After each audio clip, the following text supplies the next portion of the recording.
జగన్మోహన్ రెడ్డి వైఖరి వల్లభనేని వంశీకి రోజు రోజుకి తలనొప్పిగా మారిందని, నిన్న అర్ధరాత్రి ఆయన కొడాలి నానికి ఫోన్ చేసి ఇలా అయితే కష్టం జగన్మోహన్ రెడ్డితో అంటూ మాట్లాడారంటూ కూడా ఒక వార్త ఇప్పుడు సోషల్ మీడియాలో చక్కర్లు కొడుతూ ఉంది. ఏంటి మేడం, ఈ అంశాన్ని మనం ఎలా విశ్లేషించుకోవచ్చు? అప్పుడు ఏమైంది, ముందుంది ముసళ్ళ పండుగ.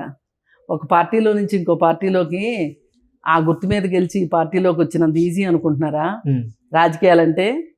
మరి ఇప్పుడు జూనియర్ ఎన్టీఆర్తో ఫోన్ చేయించండి. పోయినసారి జూనియర్ ఎన్టీఆర్ని వాడి చంద్రబాబు నాయుడు మీద ఒత్తిడి తీసుకొచ్చి సీట్లు ఇప్పించుకున్నారు కదా మీ ఇద్దరు, కొడాలి నాని కావచ్చు, వల్లభనేని వంశీ కావచ్చు. ఇప్పుడు వాడండి మరి జూనియర్ ఎన్టీఆర్కి ఏమాత్రం పప్పులు ఉడుకుతాయో. మరి ఎన్నో సందర్భాల్లో జూనియర్ ఎన్టీఆర్ కూడా నోరు మూసుకుని ఉన్నాడుగా, గోడ మీద పిల్లి కంటే హీనంగా ఉన్నాడుగా.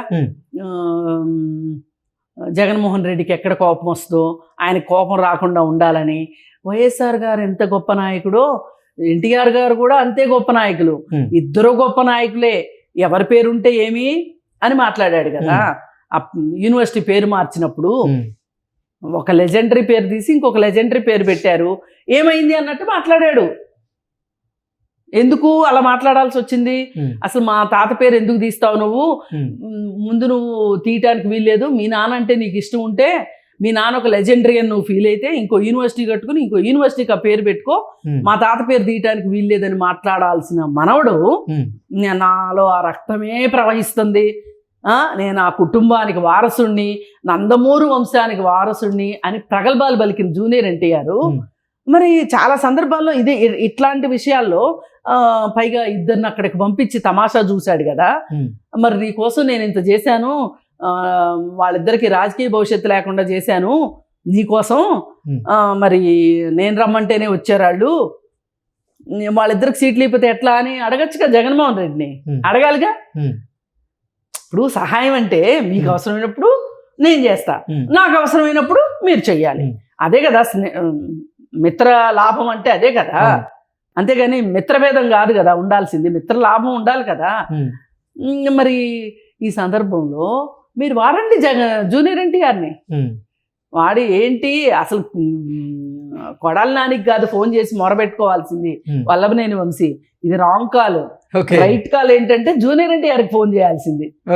అండ్ బాస్, నా పరిస్థితి ఎట్లా చేసేసావు, నన్ను అటు ఇటు కాకుండా చేసావు, టీడీపీలో ఉంటే నాకు ఈ పరిస్థితి వచ్చేది కాదు, నేను మళ్ళీ గెలిచేవాడిని, నాకు టికెట్ ఇచ్చేవాడు చంద్రబాబు నాయుడు, నా చేత అడ్డమైన తిట్టిచ్చారు మీరు, సాక్షాత్తు భువనేశ్వర్ గారిని కూడా అవమానించేటట్లుగా చేశారు, మరి ఏంటి ఇట్లా చేశారు, నన్ను నట్టేట్లో ముంచారేంటి మీరు అని ఫోన్ చేయాల్సింది జూనియర్ ఎన్టీఆర్కి.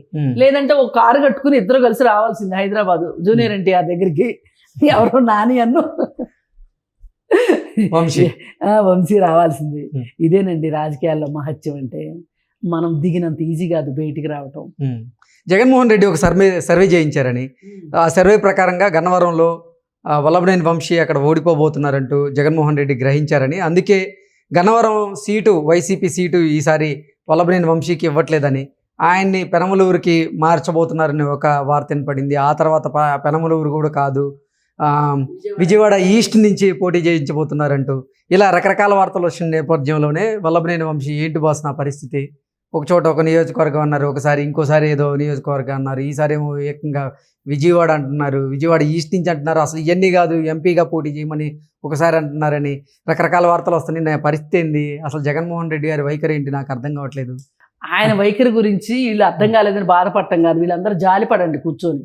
ఆయన వైఖరికి పిల్లల్ని ఇల్లు మార్చినట్టు వీళ్ళు నియోజకవర్గాలు మారుస్తున్నాడు కదా జగన్మోహన్ రెడ్డి. అలాంటి పరిస్థితి వచ్చింది. వాళ్ళ ఏం చేయాలో అర్థం కావట్లా. ఇప్పుడు నష్ట నివారణ చర్యలు ఎట్లా చెయ్యాలి, ప్రజలకు మళ్ళీ మసిపూసి మారేడికాయ ఎట్లా చెయ్యాలి, ప్రజల్ని ఎట్లా తప్పుదో పట్టించి ఓట్లు వేయించుకోవాలి అనేది ఇప్పుడు వాళ్ళకున్న బాధ. ఇప్పుడు వాళ్ళకి ఇంటెలిజెన్స్లు ఉంటాయి, వాళ్ళకి రిపోర్ట్లు ఉంటాయి, వాళ్ళకి చెప్పేవాళ్ళు వాళ్ళకి చెప్తారు కదా, మన పరిస్థితి అంతా ఏమీ బాగాలేదు, టైటానిక్ షిప్ మునిగినట్టు మునగబోతున్నాం మనం అని చెప్పి ఆల్రెడీ వచ్చేసి ఉంటుంది. అందుకే ఏం చేసి ఎట్లా కొట్ల తాపత్రయపడి గెలవాలి, మళ్ళీ అధికారంలోకి రావాలి. ఇప్పుడు రాజకీయాలు జగన్మోహన్ రెడ్డికి అవసరం ఉన్నంతగా బహుశా ఎవరికి అంత అవసరం లేదు రాజకీయాలు ఇవాళ. ఎందుకంటే అతను ముఖ్యమంత్రిగా ఉన్నంతసేపే అతని జీవితానికి భద్రత. Hmm. లేదు అనుకుంటే ఉన్న 16 కేసుల్లో ఏదో ఒక కేసులో శిక్ష పడింది అనుకోండి, మళ్ళీ జైలుకి వెళ్ళాల్సిందే కదా. ఓకే, జైలుకి వెళ్ళాల్సిందే. జైలుకి వెళితే ఏంటి పరిస్థితి? ఇక రాజకీయ భవిష్యత్తు ఉండదు కదా. అవును. రాజకీయ భవిష్యత్తు లేకపోతే అసలు పదవి ఉన్నంతసేపే ఎవరికైనా రాజకీయ నాయకుడికి. అందుకే పాస్ సినిమాలో చాలా డైలాగులు ఉంటాయి. పెళ్ళాం లేచిపోయినా పర్వాలేదు కానీ పదవి పోతే బతకలేము అని పరచూరి బ్రదర్స్ డైలాగు.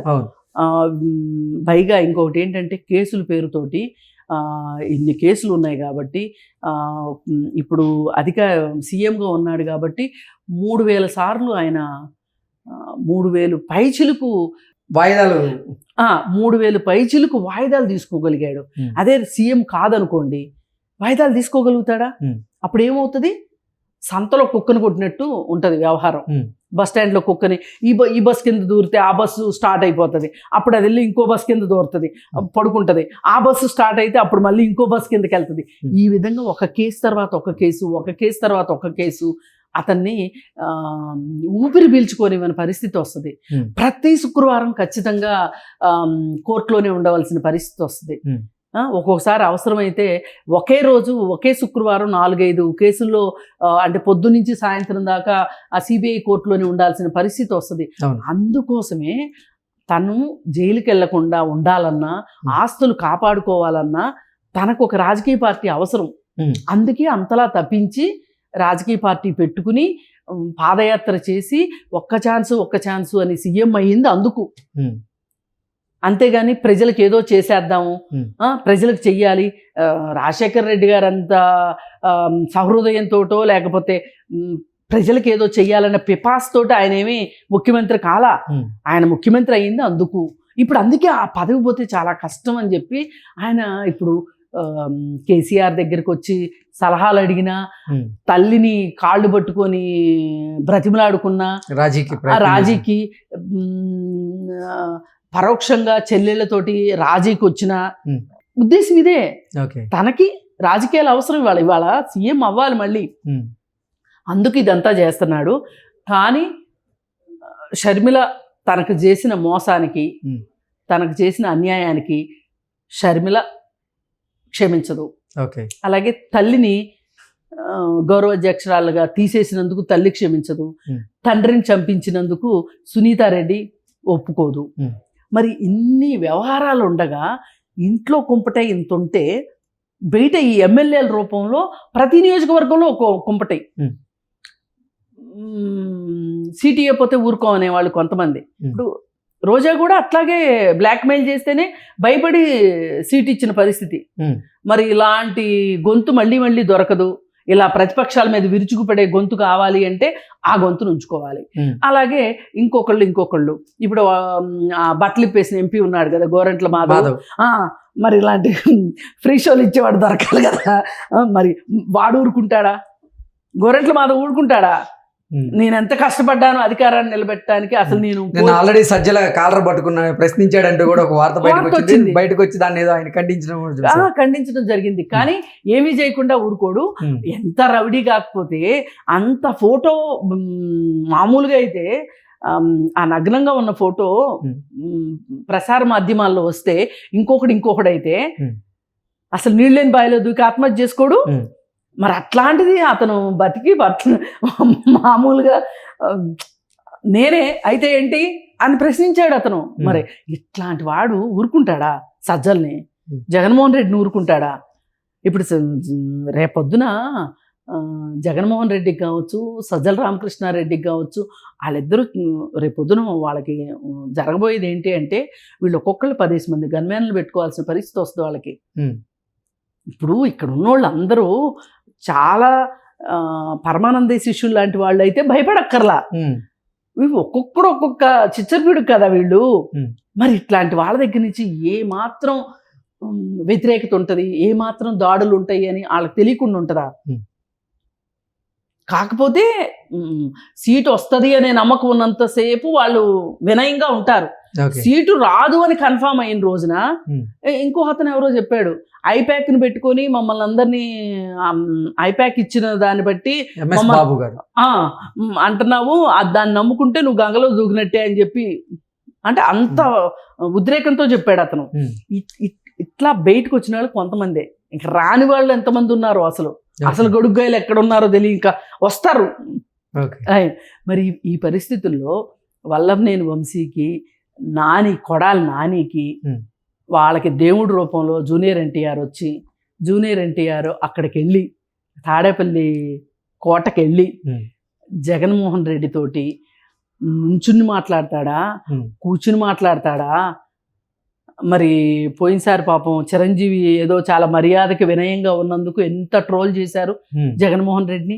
అసలు ఆ ఫోటో చిరంజీవిని ఎంత ట్రోల్ చేశారు పాపం. ఉమ్. జగన్మోహన్ రెడ్డిని ఆయన ఏదో వినయంగా, కొంచెం సహజంగానే కొంచెం వినయస్తుడు, ఉండాల్సిన దానికంటే ఎక్కువ వినయం ఉంటుంది చిరంజీవికి. ఉమ్.